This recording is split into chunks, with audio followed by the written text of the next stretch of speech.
Untuk teman-teman yang lagi kuliah atau mungkin udah mau lulus nih dan pengen banget saya punya dream kerja di Google. Apa aja sih yang harus dipersiapin? Kita ngomongnya orang Indonesia nih ya? Indonesia. Oke. Aku saranin. Dan Bang, kalau misalnya di YouTube nih, jam kerjanya tuh kayak gimana sih? Well, di kontrak sih 9 to 5. Gaji di sini itu melebihi 2 digit. Minimal, sorry. Gaji di sini itu minimal 2 digit. Itu apa fakta, Bang? Ngomong nggak ya?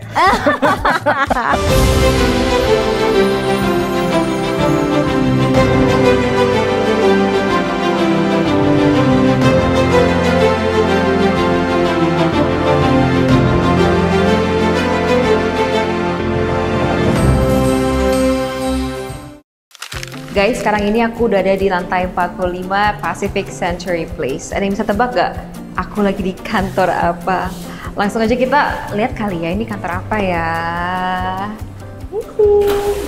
Welcome. Halo, Bang Wara. So good to see you. Good to see you too, Chels. How are you? Good, how are you? I'm good as well. Thank you so much udah membolehkan aku untuk visit kantor Google. Ya.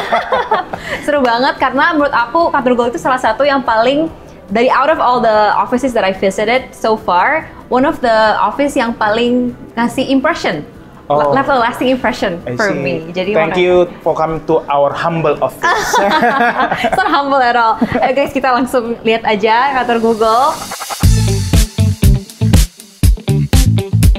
Sebenarnya ada ini nggak sih kayak filosofi tertentu behind this office? Kenapa dibikinnya se-colorful mungkin gitu? Google itu kan memang perusahaan yang kreatif dan teknologi ya. Jadi setiap sudut-sudut office-nya kita itu diwarnain sedemikian rupa supaya lebih kreatif dan supaya spurring collaboration between employees dan partners juga. I see. Gitu. Jadi bisa kelihatan di sini warna-warna yang terang gitu ya, yang colorful. Benar. Tapi setiap office-nya itu di seluruh dunia itu beda tradisi. Jadi contohnya kayak di Indonesia tuh dikembangin sesuai dengan tradisi Indonesia. Di Thailand ada nuansa Thailandnya. Di Perancis agak kayak emperor Perancis zaman dulu kayak gitu loh. Jadi beda-beda. Ada cultural values-nya juga ya in the office ya. Kalau yang di Jakarta specifically, ini ada desain tertentu apa nggak sih yang unik?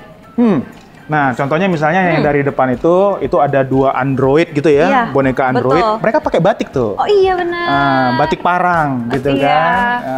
Bisa lihat di sini juga, di sini ada instrumen musik dari lokal Indonesia. Ada angklung, ada gendang, bener banget.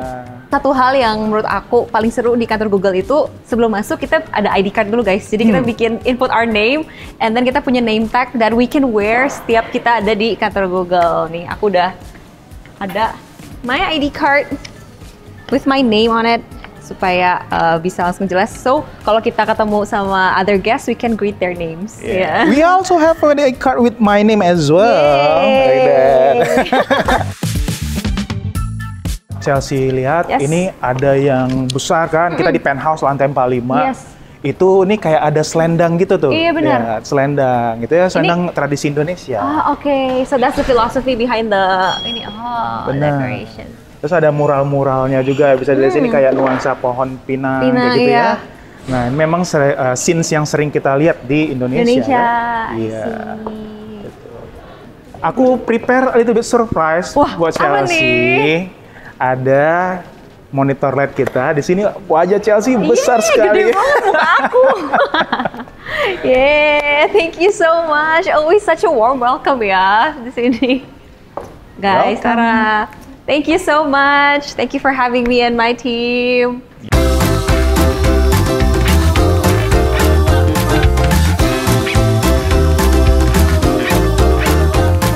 Bang Wara, as a music content partnership manager, sebenarnya what is it that you exactly do? Aku itu biasanya engage dengan artis sama labels di Indonesia, memonitor insights dari YouTube untuk mereka supaya mereka bisnis musiknya itu bisa berkembang. Kan mereka kan kadang-kadang ada yang belum terlalu tahu gimana cara buat musik video yang bagus, strategi promosi yang bagus di YouTube, cara berkolaborasi, cara buat konten dan seterusnya gitu ya. Nah, that's actually my job. I connect YouTube with the industry of music di Indonesia. Nice, so interesting. Tapi kalau misalnya nih Bang, karena kan banyak yang apa ya, mungkin same like me, itu wondering workflow di YouTube tuh kayak gimana sih? Nah, kalau misalnya bisa describe it in a few sentences, how would you describe the workflow in YouTube? Kolaboratif, supportive, dan kreatif. Nice. Yeah. Collaborative, supportive, and creative. Sekarang ini kita udah ada di ruangan apa nih Bang? Nah, kita ada di meeting room, Congklak namanya. Congklak namanya. Nah, ini bisa dilihat di sini ada. Sini. Jadi kalau meeting room di sini, Chels, kita namain dengan alat-alat mainan tradisi Indonesia.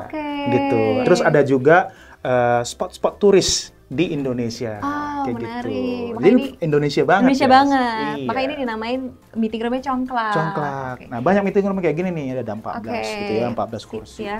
Yang menarik banget ini nih, aku dari tadi udah salvok ada banyak banget like dolls, like Android dolls. Semua pakai bajunya ini ya, baju adat ya? Betul, bisa kita lihat di sini. Di sini ada 34 nih Android dolls, ya kan? Sesuai dengan provinsi. 34 provinsi, benar sekali. Sebelum ada additional 4 lagi di kemudian hari gitu ya. Nah, kalau misalnya kita mau tahu ini punya siapa, ada di sini tuh. Nah, Kalimantan Tengah, gitu. Ada tandanya, gitu. Seperti di sini juga kayak dari Papua. Nice. Indonesia banget ya, and very bangga dengan culture Indonesia. Dan apalagi kan sekarang kan kalau employee kita itu bukan hanya dari Indonesia, kan dari luar negeri kan. Nah, ini cara kita untuk mempromosiin culture-nya Indonesia kepada mereka-mereka eksekutif dari luar negeri gitu. Supaya mereka mau invest ke kita. Gitu ya. Bagus, kreatif sekali caranya. Bagus. Kita next mau ke ruangan mana nih, Bang? Oke, kita akan ke ruangan seminar. Di mana kita biasanya melakukan workshops ke different industry. Interesting. Okay. Let's go.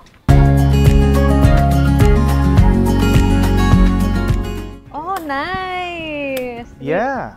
Seminar room. Berasa kayak ini ya, aku jadi agak deja vu dikit waktu zaman aku kuliah tuh. It's like lecture theater gitu. Ini seminar room biasa dipakai buat apa, Bang? Biasanya ini buat workshop. Jadi setiap harinya itu banyak klien-klien kita itu datang ke sini mau menerima insights dari YouTube, dari Google. Kita kan punya banyak different teams ya. Ada sales team, ada marketing, ada YouTube team gitu ya. Kita biasa ngundang tamu mau ada acara training seperti itu di tempat ini. I see. Cukup untuk sekitar 80 orang. Nice. Yeah. Tapi kalau misalnya nih Bang, karena kan let's say like me and then other creators, especially music creators ya. Itu kalau misalnya mau get connected sama YouTube and also get support from YouTube, gimana caranya sih Bang?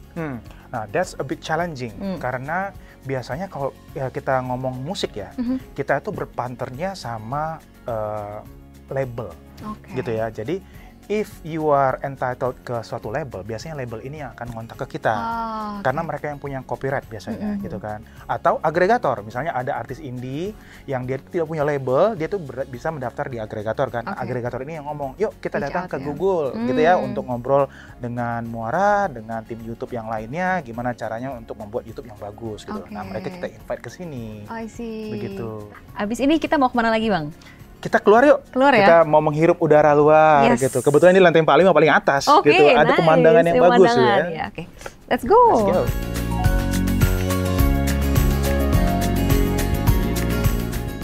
Look at the view, guys. Lantai 45. Bisa lihat ini ya, others buildings and then the view of Jakarta from up here. Ini ke South Jakarta. Ini South Jakarta, Jakarta Selatan. Nice. Berarti kalau misalnya lagi kerja terus kayak Mumet bisa tinggal keluar, melihat pemandangannya. Bengong-bengong di sini. Cari inspiration, betul. Nice, foto dulu ya. Oke. Ini ada logo Google juga. Wayang ya. Tetap ya, masih. Jogja. Dengan unsur Indonesia. Iya. Dulu di sini ada sepedanya, tapi mungkin sepedanya rusak mau diletakin tempat lain. Itu masih ada meeting room di sebelah sana. Ini meeting room juga. I have a few questions yang mungkin banyak penonton yang mungkin have these questions juga. Karena kan banyak orang yang mungkin memulai karir musik itu dari cover-cover, terus dari awalnya iseng-iseng terus upload di YouTube, and then misalnya ke blow up. Ada nggak sih tips kalau misalnya mau mulai music career from that pathway? Apa things to note before uploading their videos or covers to YouTube?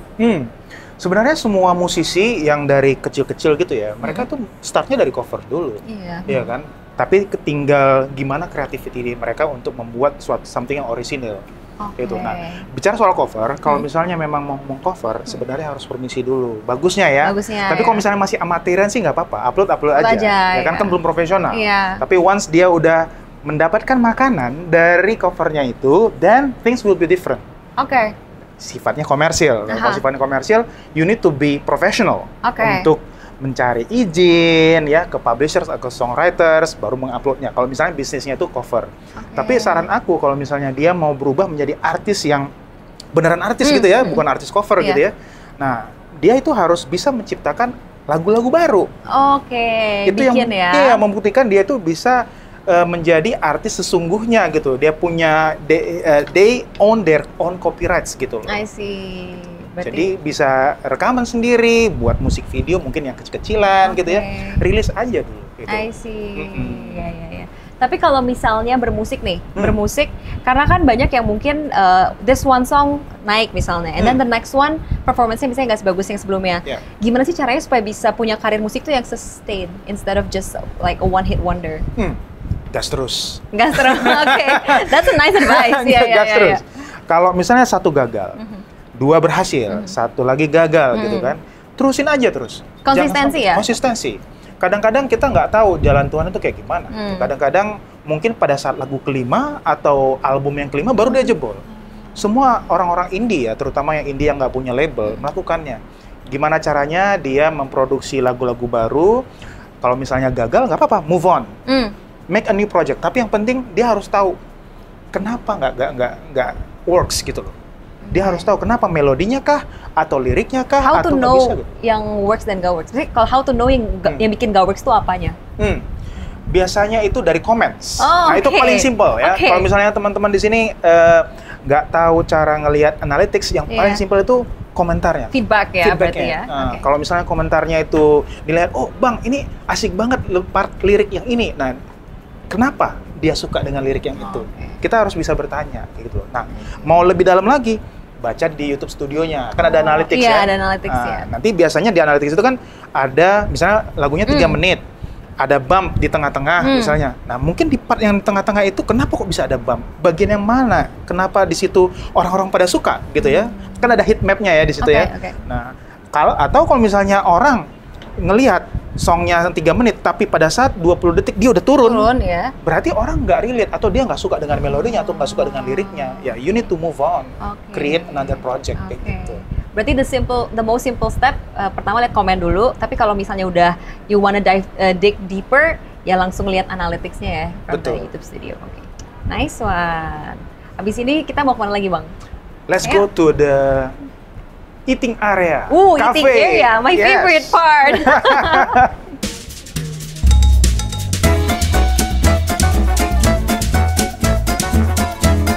Sekarang ini kita udah masuk ke, berarti ini dining area ya berarti dining area. Ini Google Cafe, kita nyebutnya Kedai Mbah. Kedai Mbah. Oh, Kedai Mbah Agung.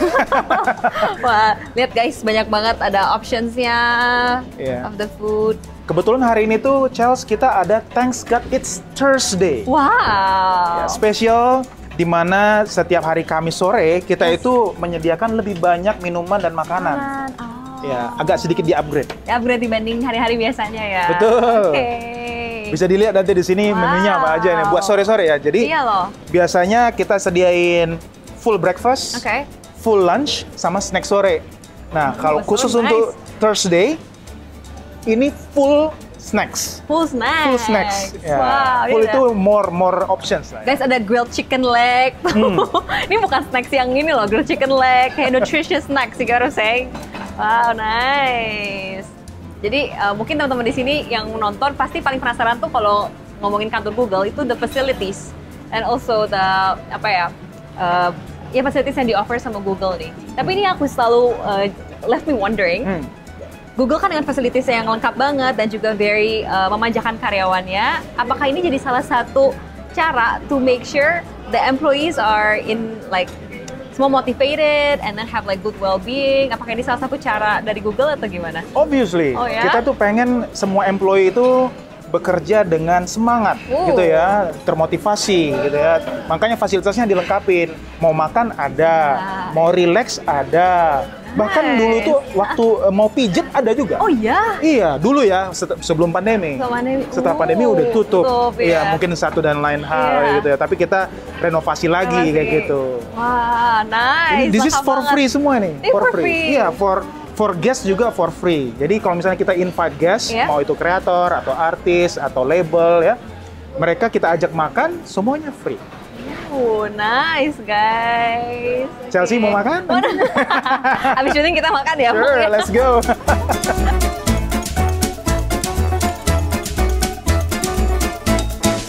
This is our micro kitchen. Micro kitchen. Yes. Okay. Biasanya di Google itu punya policy. Oke. Setiap 30 meter harus ada makanan. Oh begitu, menarik banget. Google mau kemana, Googler ya mau kemana aja, within 30 meter harus ada makanan. Oh. Makanya setiap lantai ada micro kitchen-nya. Oh, I see. Nah, micro kitchen-nya juga unik nih. Ya kan, bagian yang atas, ini kan ada yang di blur, ada yang enggak ya? Enggak ya. Nah, yang enggak di blur itu yang healthy options. Ada kombucha, guys. Sama juga di sini kita punya laci-laci. Snacks juga. Yang atas snacksnya yang sehat-sehat. Oh, iya, healthy. Nah, yang bawah yang kayak ya snack-snack yang kurang sehat lah, chips gitu ya. Okay. Tapi mostly the employees here itu lebih ambil the top rack yang lebih sehat-sehat atau yang bawah sebenarnya? Kalau aku sih yang agak di bawah ya kayaknya. Lebih enak soalnya mau gimana. Oke. Terus ada mesin kopi sendiri. Jadi bisa bikin kopi sendiri ya di sini ya. Self-serve. Kadang-kadang ada barisannya. Jadi kalau misalnya ada mas yang di sini, yang dia lagi idle, kita bisa minta tolong. Tolong dong bikinin cappuccino gitu ya. Dia buatin. Oh, so nice. Oke. Gitu. Tapi majority self-serve. Self-serve, ya. Toasters. So basically, kalau kerja di Google, you will never be hungry. Karena within 30 meters selalu ada food. You know. Selalu begitu. Dan waktu itu aku pertama kali direkrut ya. 3 bulan pertama naik 5 kilo. Oh iya? Betul. Aduh.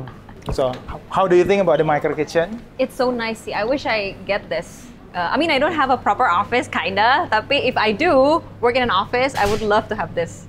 Do you have like any vision to be like a corporate worker?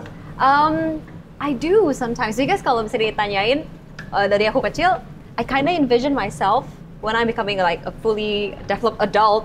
Is working in a corporate kind of situation, That's like my imagination kayak gitu sebenarnya. I see. But then since I shifted to the creative industry and I work mostly like in front of the cameras, jadi kayak, well, apparently beda direction, but we will never know. We'll never know.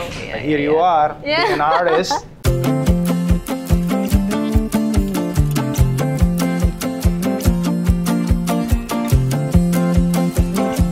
Hi. Chelsea, so nice to meet you. Welcome to the office. Thank you so much for having me. Can I ask you like a few questions? Oh, of course. Kadang kan the stigma of working for Google is like you have to be very creative, very innovative gitu kan. Is it true or sebenarnya there's more that is required aside from just being creative? I think you need to be well-rounded. Okay. I think in Google, we're interviewed for something called Googliness. Yeah. Jadi itu kayak faktor X-nya gitu. Oh, okay. Like you have to be like kind. You have to be a good like teammate. You have to be always like a good team member, collaborator. So I think people look out for that as well. So not just like the hard skills, but also the soft skills. Okay. So something yang mungkin nggak ditulis di CV, but then is very important when it comes to working for Google. Okay. Thank you so much. So nice meeting you. Ada logo Google. Oke. Logo Google biasanya orang-orang kalau misalnya habis seminar, mereka foto-foto di sini. Itu represent kepulauannya kita. Kalau misalnya kita lihat, ini dari terumbu karang, tapi ini terumbu karangnya bukan asli ya. Karena itu kan nggak sustainable ya. Ini terumbu karang palsu, tapi cuma untuk portray kita itu negara kepulauan yang banyak lautnya, kayak gitu. Simbolis ya berarti. Simbolis, betul. Ya, very nice ini. Semua orang biasanya fotonya di sini. Take pictures here ya. Exactly.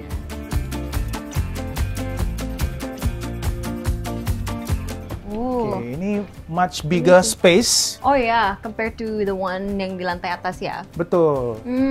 Terakhir kali itu kita buat kreator kolektif YouTube di sini bersama Malik and The Essentials. Iya, jadi ada kadang-kadang kita buatin panggungan yang spontan gitu kan, mereka perform di depan creators. Oh, so nice.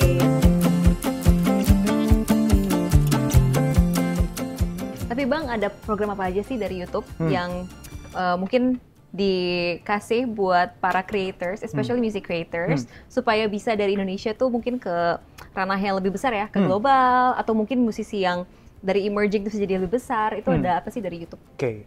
Yang pertama yang paling ketara, programnya udah 3 tahun ini, kita nyebutnya Music Nights. Kamu adalah part of the Music Nights juga kan? Right? Nah, Music Nights tahun itu go global.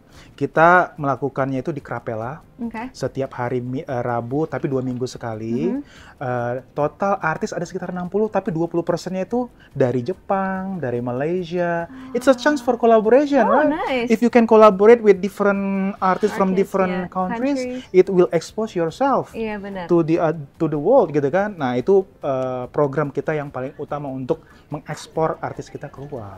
Itu yang pertama. Nice, YouTube Music Night ya. Betul. Nah, yang kedua, kita itu pairing dengan chart kayak AMI Awards gitu ya. Nah, di Indonesia kita partneran sama AMI Awards. Nah, di Jepang dengan Music Awards Jepang. Ya, Music Awards Japan. Nah, mereka itu kita sebagai komitinya, kita undang kayak ada kategori Best Song Asia, Best Song Indonesia, Best Song Vietnam gitu ya. Nah, kemarin itu kita undang Bernadia ke Kyoto sebagai salah satu nomini untuk Best Song Asia. Nah, itu salah satu tindakan kita untuk gimana caranya supaya going global. Dan yang terakhir, kita punya playlist namanya Asian Wife, guys. Asian Wife itu chill mix gitu ya, benar-benar lagu-lagu yang slow, santai, enak, easy listening gitu ya. Tapi itu dikompal dari Jepang, dari Korea, dari Indonesia, dari Malaysia, dari berbagai negara, dari berbagai negara di Asia. Digabungin di situ. Nah, kalau misalnya let's say lagu kamu ada di sana, there is high chance you will get international exposure. Karena playlist ini didorong ke global. Gitu. Dan itu akan mempengaruhi algoritma di belakang.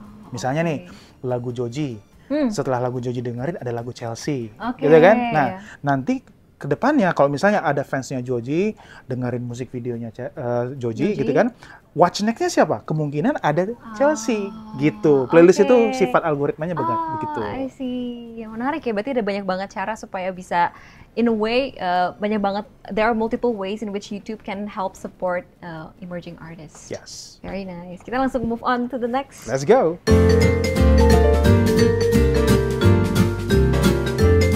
Temanya tuh diversity. Ini ada like for diving, scuba dive, and then fish. Different activities that you can find in Indonesia kan? Benar banget. Dan selain itu, kita juga ada produk-produk dari Google ya. Kalau misalnya kita bisa lihat di sini. Nah, di sini bisa lihat di sini ya. Ini ada Google Chrome, Google Maps, YouTube, Android gitu.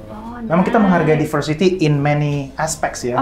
Dari sisi produk, dari sisi culture, dan dari sisi employee juga. Nah, Google itu memang fokus untuk gimana caranya supaya kita itu kesetaraan. Mau female, male, mau different races. Nah, kita itu memang menghargai banget diversity ya.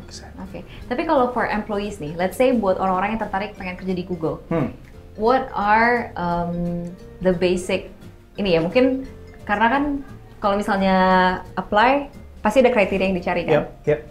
Kriteria apa yang dicari, and then mostly biasanya background-nya secara studi itu apa sih? It's a tough question. Karena gini, yang pertama kalau di Indonesia, kita ngomong konteksnya Indonesia. Kalau Indonesia itu biasanya yang direkrut adalah orang yang sudah punya pengalaman. Biasanya 5 tahun ke atas. Ya, level manager atau direktur. Kayak gitu loh, orang yang punya posisi di industri. Biasanya begitu. Nah, selain itu ketika udah CV-nya udah lengkap, biasanya akan dipanggil interview. Yang banyak orang gagal adalah tingkat kepintaran mereka dalam menangani tantangan. Nah, aku pernah Charles dipertanyakan. Ini saat aku lagi makan padang nih, masih panas, yang telepon dari Amerika, dan orang yang ngomong itu adalah orang India. Gitu kan. Dia nanya, ini maaf, ini dengan Muara, ya pakai bahasa Inggris ya. Muara, aku dari Google, aku pengen nanya satu pertanyaan aja. Kalau misalnya di Indonesia orang pakai banyak YouTube gitu ya, berapa gigabyte setiap harinya orang mengkonsumsi YouTube? Oh my God. Caranya gimana untuk menjawabnya? Itu kayak directly on the phone and just ask you. And I'm eating my padang food, you know. Literally, it's crazy kan? Terus akhirnya Bang Mora jawabnya apa? Aku jawabnya kayak gini. tidak ada template yang jawaban yang benar, tapi mereka tuh ngelihat struktur cara berpikir. Jadi aku bilang, rakyat Indonesia ada 250 juta orang, setengahnya pakai YouTube. Nah, dari setengah yang pakai YouTube, setiap orang yang pakai YouTube itu per hari mengkonsumsi misalnya 100 MB data. Tinggal dikali-kalikan aja, terus kita ngomong hasilnya berapa. Kayak gitu. Jadi mereka itu cari tahu problem solving skill gitu problem solving skills itu kayak gimana gitu. Ini Charles, tadi kan di atas kan ada gambar kamu kan. Nah, kalau gambar kamu diturunin, biasanya tuh ada trending seperti ini. Ini adalah kata-kata yang biasa dicari orang di Indonesia dengan menggunakan Google Search atau YouTube Search gitu. Kita nyebutnya Google Trends. Google gitu. Trends, Jadi kalau misalnya kamu lihat di situ kayak hasil SPMB gitu ya, SIAK gitu pendaftar Liga Inggris. Nah, itu orang-orang lagi hot untuk mencari itu sekarang. Real time. Ada Mariah Carey tuh kayaknya mau datang ke Indonesia. Iya. Oh, wow. Her concert, I think. That's great. I just know. Kalau gitu Bang, let's say nih, untuk teman-teman yang lagi kuliah atau mungkin udah mau lulus nih, dan pengen banget misalnya punya dream kerja di Google, apa aja sih yang harus dipersiapin? Kita ngomongnya orang Indonesia nih ya? Indonesia. Aku saranin, make sure IPK kamu bagus. Dari universitas yang bagus, kalau boleh masters. Dan juga dapat pekerjaan yang bagus dari starternya. Pekerjaan bagus di perusahaan yang multinasional, yang bisa punya exposure ke luar negeri, bisa gitu. Nggak harus kerja di luar negeri, tapi berinteraksi dengan orang-orang secara mancanegara. Nah, itu mempertinggi chance di mana kamu tuh bisa tahu culture orang lain tuh kayak gimana dan cara ngobrol dengan orang, bukan hanya orang Indonesia gitu ya. Dan tunggu 5 tahun, kalau misalnya kamu bisa perform bagus, khususnya di bidang media, di bidang advertising, di bidang sales, gitu, itu paling banyak yang dicari gitu ya. Nah, itu biasanya chance untuk direkrut sama Google itu lebih tinggi. Apalagi kalau misalnya kamu background kamu konsultansi. Itu juga. Itu tinggi banget. Very high chances ya. Dan biasanya orang konsultan ini pinter banget sih. Orang-orang strategis ya kan, problem solvers gitu ya. Gak banyak orang yang bisa seperti itu, tapi kalau aku lihat di Google banyak orang memang latar belakangnya konsultansi yang high level ya. High level, Financial accountants atau financial strategist yang gitu-gitu. Mereka jago-jago. Kalau misalnya ambil masters, jurusan apa yang mungkin lebih dicari sama Google? Either marketing, business management, atau financial. Finance berarti. Oke. Itu guys di note kalau misalnya mau kerja di Google, di note itu yang harus disiapin sama kalian.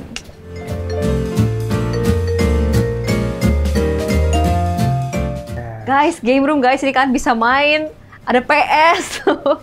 Terus ini ada mini drum as well. You can play like mini soccer. Yes. Bisa karaoke juga, Chelsea. Oh iya? Iya, bisa karaoke, mau karaoke.